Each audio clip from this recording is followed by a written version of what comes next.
अस्सलाम वालेकुम। मेरा नाम डॉक्टर आज़ीन है और मैं साइकेट्री डिपार्टमेंट म्यू हॉस्पिटल में साइकेट्री की रेजिडेंट हूँ। आज 10 सितंबर का दिन है और ये वर्ल्ड में सुसाइड प्रिवेंशन का दिन मनाया जाता है। और सितंबर का महीना दुनिया भर में सुसाइड की अवेयरनेस के महीना मनाया जाता है। सुसाइड की जब भी बात होती है तो मुझे सिर्फ एक इंसिडेंट जो बहुत ज़्यादा याद आता है, वो ये है कि 2019 में जब मैं हाउस ऑफिसर होती थी साइकेट्री में, तो मैं एक पेशेंट का इंटरव्यू कर रही थी और उसने मुझे बताया कि उस टाइम उसके माइंड में सुसाइड के थॉट्स हैं। मैंने उससे पूछा कि क्या उसके पास कोई सुसाइड का प्लान भी है माइंड में, एंड ही टोल्ड मी कि उसके माइंड में एक मेडिसिन है जो उस टाइम उसके पास थी, जिसकी फॉल्टी टैबलेट्स से डेथ हो सकती है। तो उस टाइम उसके माइंड में था कि इसके फॉल्टी टैबलेट्स ले सकता हूँ मैं to cause my death. And I asked him कि हाउ डिड ही नो कि इस मेडिसिन की फॉल्टी टैबलेट्स से डेथ हो सकती है। देन ही टोल्ड मी कि उसने ये गूगल किया था मेडिसिन को, और गूगल पे खुद ही से एक न्यूज़ आ गई कि एक पेशेंट ने यही मेडिसिन फॉल्टी टैबलेट्स ली और उसकी डेथ हो गई। आई वॉज अमेज्ड कि किस तरह से एक न्यूज़ ने उसको ये मैसेज दिया है या ये आइडिया दिया है कि वो किस तरह से सुसाइड कर सकता है इन द फ्यूचर। और मैंने जितने भी नीडेड प्रिवेंशन थी उसके केस नर्सिंग स्टाफ को बताया, उसकी वो मेडिसिन नर्सिंग स्टाफ तक पहुंचाई कि वो खुद देंगी, और उसकी फैमिली को इन्फॉर्म किया, उसको इन्फॉर्म किया, काउंसिल किया, और जो भी एक हाई रिस्क पेशेंट का हम करते हैं वो सब किया। बट तब से अब तक जो मेरी अपनी ऑब्जर्वेशन है वो ये है कि हम अपने इलेक्ट्रॉनिक मीडिया को या फिर सोशल मीडिया या फिर यूट्यूब को जब हम सुसाइड के बारे में यूज़ करते हैं, कोई भी सुसाइड का इंसिडेंट रिपोर्ट करते हैं, तो हम बहुत सी मिस्टेक्स करते हैं। और ये हमारी जनरल पॉपुलेशन और यहाँ तक कि हमारे जर्नलिस्ट भी नहीं जानते कि सुसाइड की रिपोर्टिंग से रिलेटेड WHO की प्रॉपर गाइडलाइंस हैं। क्योंकि अगर हम एक सुसाइड का इंसिडेंट प्रॉपर वे में उन गाइडलाइंस को फॉलो करके रिपोर्ट ना करें, तो इससे एक कॉपी कैट फिनोमेना भी हो सकता है, जिसमें कोई भी इंसान, अगर हम सुसाइड का सारा मेथड मेंशन कर दें, सुसाइड की गलत रिपोर्ट करें, वर्डिंग गलत यूज़ करें, उसको रोमांटिसाइज करें कि जैसे ये एक बहुत अच्छी चीज़ थी जो की गई, या प्रॉब्लम्स का सॉल्यूशन ही सुसाइड है, तो बहुत से इंसान इसको देखकर उस पर अमल पैरा भी हो सकते हैं। सुसाइड की रिपोर्टिंग की गाइडलाइंस थोड़ी सी शेयर करना चाहूँगी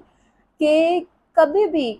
आप जब सुसाइड को मेंशन करें तो कोशिश करें कि हेडलाइंस में अपनी पोस्ट की या न्यूज़ आर्टिकल की और लव्स सुसाइड मेंशन ना करें।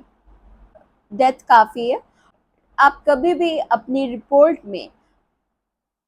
सुसाइड से मरने वाले का नाम मेंशन ना करें, ये बहुत गलत होता है। आप सिर्फ एज मेंशन कर दें, अ 12 year old boy found dead, इस तरह से। और कभी भी आपने सुसाइड के साथ कमिटेड सुसाइड नहीं मेंशन करना। आपने डेथ बाय सुसाइड कर सकते हैं in the very details of the news, not in the headings. इसके अलावा आप सुसाइड की मेथड को बहुत ज़्यादा एक्सप्लेन नहीं कर सकते, और आपको ये नहीं मेंशन करना चाहिए कि कितने टैबलेट्स से, कितने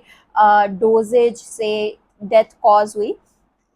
ये आज हमारे जो CID या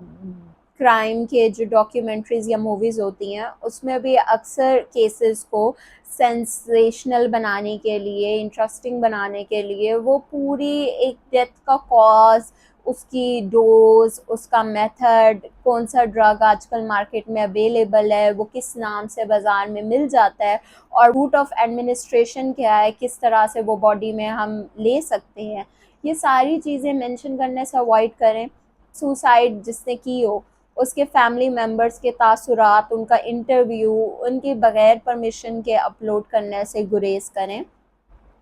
यहाँ तक कि आप सुसाइड की, चाहे वो कोई सेलिब्रिटी भी हो, कोई भी पिक्चर्स या फिर उनकी इंसिडेंट की जो पिक्चर्स होती हैं जो लीक हो जाती हैं अक्सर, वो अपलोड करने से अवॉइड करें।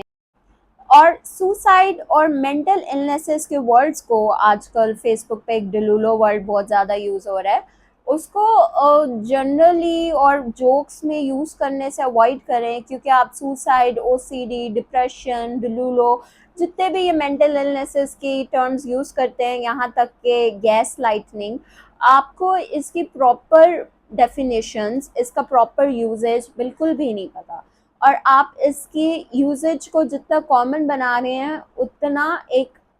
ऐसे इंसान के लिए जो इन सब से सफ़र कर रहा है, हेल्प तक पहुंचना मुश्किल हो रहा है।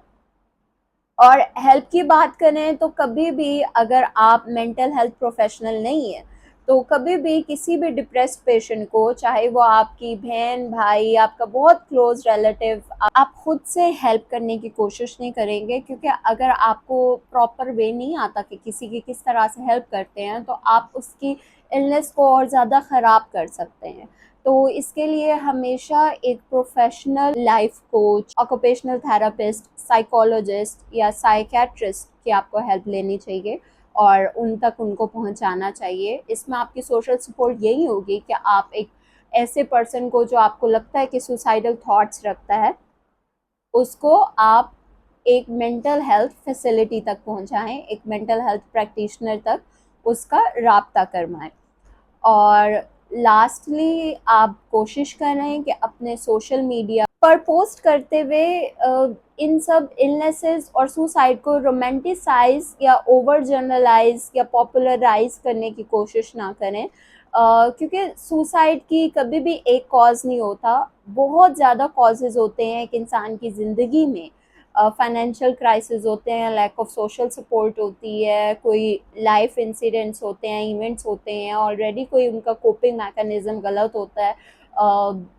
जिसकी वजह से वो सुसाइड करते हैं, और मेजॉरिटी मेंटल हेल्थ इलनेसेस से सफ़र कर रहे होते हैं। तो हमें ऐसा नहीं करना चाहिए कि हम सिर्फ ये मेंशन करें कि सिर्फ एक कॉज की वजह से, सिर्फ एक ब्रेकअप की वजह से, या सिर्फ एक एग्ज़ाम में फेलियर की वजह से किसी ने सुसाइड की है, क्योंकि इससे ये होगा कि हम सुसाइड को ऐसे एडवर्टाइज कर रहे हैं कि लाइफ की प्रॉब्लम्स का सॉल्यूशन ही सुसाइड है।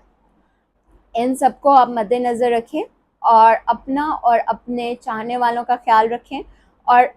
हमेशा जब भी सुसाइड की आप बात करें तो साथ में ये मेंशन ज़रूर करें कि सुसाइड के थॉट्स आ रहे हों, तो इसकी हेल्प किस तरह से लेनी चाहिए, कौन सा आपके नियरेस्ट